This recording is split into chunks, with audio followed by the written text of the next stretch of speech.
Hi hello welcome to our channel.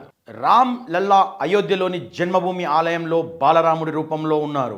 గర్భగుడిలో ఏర్పాటు చేసిన విగ్రహం రామ్ లల్లా తన అందమైన రూపంతో కనిపిస్తున్నారు. శిల్పి అరుణ్ యోగిరాజు అటువంటి చిత్రాన్ని చెక్కారు. విగ్రహంగా చూడగానే సజీవంగా కనిపిస్తుంది. దేవుని చేతిలో విల్లు బాణాలు ఉన్నాయి. విగ్రహాలు బయట కవర్ పై అనేక అవతారాలు శిల్పిలు ఉన్న వీటిలో పరశురాం నుండి బుద్ధుడి వరకు చిత్రాలు వర్ణింపబడ్డాయి. దీన్ని రూపొందించిన ఆర్కిటెక్ట్ అరుణ్ యోగిరాజు అందరూ కొనియాడుతున్నారు. శుక్రవారం రామ్ లల్లా కళ్ళకు గంతలు తొలగించారు. బాలరాముడి ఫోటోలు వెలుగులోకి వచ్చాయి. అరుణ్ యోగిరాజు చేత చెక్కబడిన దేవత ఎవరు ఉండరు. అతని కళాఖండాలు కాశ్మీర్ నుండి కన్యాకుమారి వరకు కనిపిస్తున్నాయి. ఢిల్లీ నుండి కేదార్నాథ్ వరకు అతని శిల్పాలను చూసి మెచ్చుకుంటున్నారు. ఆయన పేరే మరోసారి చర్చనీయమైంది. అరుణ్ యోగిరాజు అసలు ఎవరు మనం తెలుసుకుందాం ఇప్పుడు. దేశంలో అత్యుత్తమైన ఇష్టమైన శిల్పుల్లో అరుణ్ యోగిరాజు ఒకరు.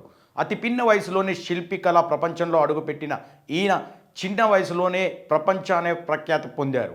అతను శిల్పకళను వారసత్వంగా పొందారు. అతను తన తండ్రి యోగిరాజ్, తాత బసవన్న శిల్పి ద్వారా బాగా ప్రభావితులయ్యారు. Arun Yogiraj business management masters చదివారు. కొన్నాళ్ళు కార్పొరేట్ రంగంలో కూడా పనిచేశారు. అతని సహజ ప్రతిభ అతన్ని ఆకర్షించి 2008లో మళ్ళీ కళారంగంలోకి అడుగుపెట్టాడు.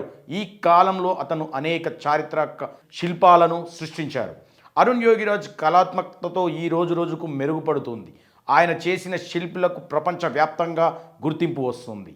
రామ్ లల్లా శంకరాచార్య నుంచి నేతాజీ సుభాష్ చంద్రబోస్ వరకు చిత్రాలను ఆయన రూపొందించారు.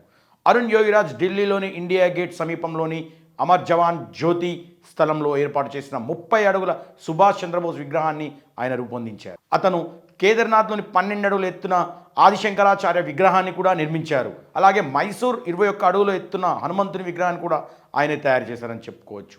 ఆయన శిల్పాలు దేశవ్యాప్తంగా చర్చాంశనీయమైనవి.